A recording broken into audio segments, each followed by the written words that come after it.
was the monitoring of the compliance, not necessarily the fact that the contractors didn't comply with them. What was encouraging is in your joint agreement with the city of Edgerton, Edgerton had an audit of those same funds and had a clean audit, no findings whatsoever. And what was written in the council action form, the city relied upon Edgerton to make sure that they were in compliance. Through the evidence in their audit, they were in compliance. Our recommendation, obviously, in our findings really have to do with city staff here, ensuring that they have controls in place to continue to monitor compliance requirements. When that issue come up, the reaction from Laura and Jackie was very swift. It was comforting to know they're on top of it before I ever got here tonight. They've got processes in place, and they have already had training in place to understand what it takes to make sure that that continues to happen, that compliance continues to happen. In this day and age, when you rely on federal funds, you want to make sure you do as much as possible. And I know Laura and Jackie uses our firm extensively for any questions, and we're welcome to come down and help her out. Now, as a result of those findings, there was one qualification on the report itself that had to do with the compliance. Even though we had that qualification, there were no question costs as a result of that finding itself. And the way we wrote it, the state, more than likely the state or the federal government might come in and take a look at our report as part of their procedures. And again, Laura can rely on us to open our books up and show them what we've got. So with that, it's short. I'm here for any questions that you might have, and Laura is too.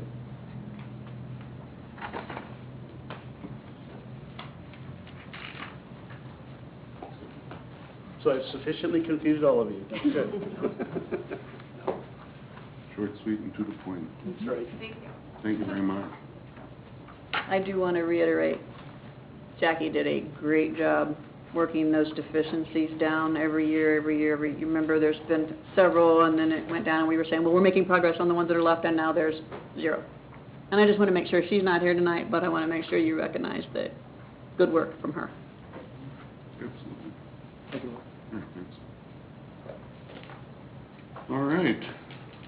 With the presentations being complete, we'll open the floor for public comments. At this point, members of the public are welcome to come forward and use this time to make comments about city matters or items on the agenda that are not part of a public hearing. We do have a public hearing this evening regarding the 2014 budget, so anything that items on the agenda outside of the public hearing for the 2014 budget are open for discussion. Anyone that wishes to speak can come forward, give their name and address for the record, and be heard. Anyone?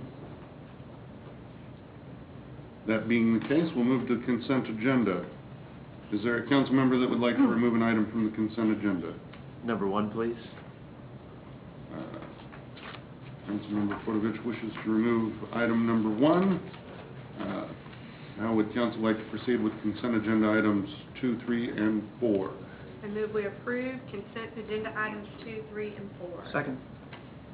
Motion Harrison, second Shute, that we approve consent agenda items 2, 3, and 4. All those in favor indicate by saying aye. Aye.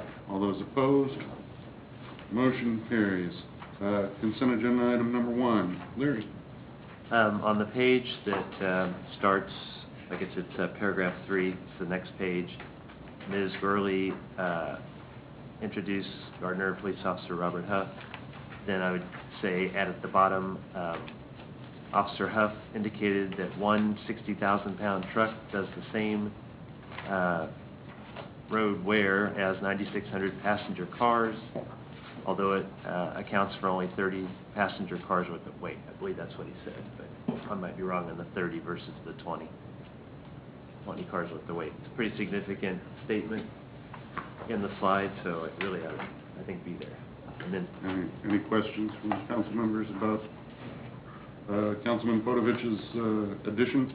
Well, the only thing that I would say is I didn't recall that he was actually saying that as a professional opinion. I thought that was more he was just saying that's kind of what he thought it was. So I would just say, could we go back and watch the tape for that portion before we clarify it? And also the clarification of what the study showed. It Yeah. it Make sure that- says in the slide, 9,600 cars.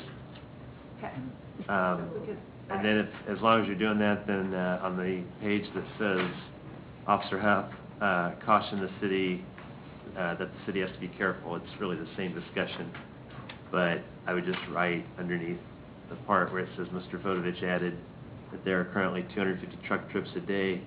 At the end of that sentence, he added that this was equivalent to 2,400,000 passenger car trips per day, which I think is also a significant piece of information that we learned on that night. And that's just merely taking 250 trips times 9,600 vehicle equivalent wear and tear, units.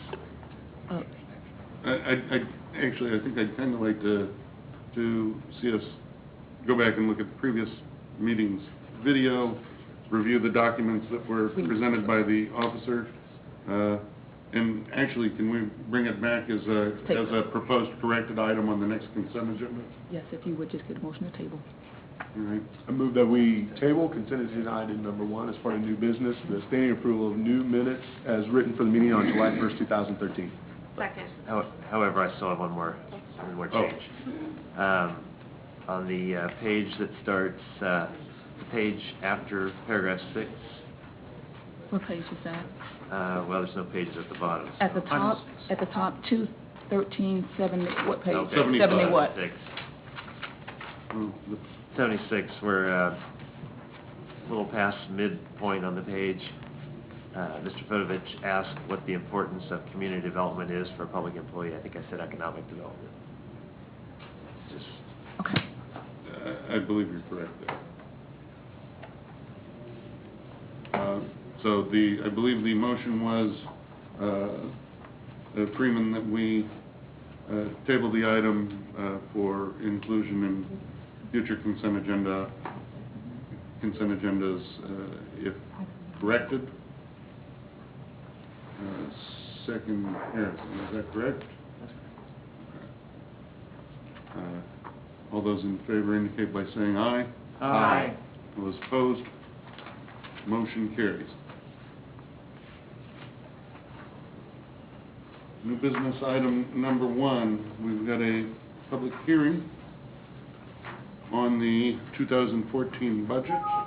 We're going to kick it off again with Laura Gordon.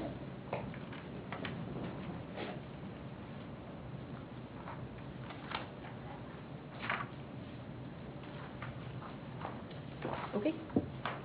I'm here tonight to present a review and update of the 2014 proposed budget on behalf of City Administrator Harrison Lee.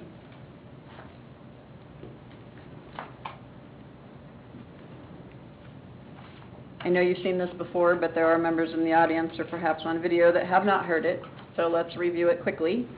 The 2014 budget was developed using the best practice of priority-based budgeting. This is budgeting with desired outcomes or results in mind. It is a multi-year planning process, and it involves evaluating the results and adjusting the process as needed. And it's all about making good decisions and monitoring to ensure that those are good decisions and that we're good stewards of the taxpayers' dollars. A quick review of the priority-based budgeting cycle. Step 1 is stakeholder input, and that's represented by City Administrator Harrison Lee's work last fall with the business community and also with her ongoing work with you. Step 2 was long-term goals, which is when the governing body developed their 4 strategic goals. Step 3 was short-term goals, also referred to as staff initiatives, which are presented to you to support your strategic goals. Step 4 was direction to staff, which is the governing body's consensus following review of the staff initiatives presented during the June 10th and July 1st budget work sessions. Step 5 is where we are tonight. It's the proposed preliminary budget, and it will include the public hearing following this update.